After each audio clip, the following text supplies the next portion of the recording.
This is how we roll our cam straps here at Rollercam. So check this out.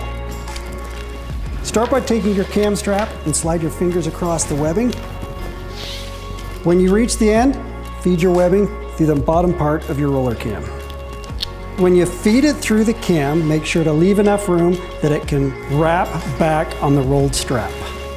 So find the end of your loop and begin rolling.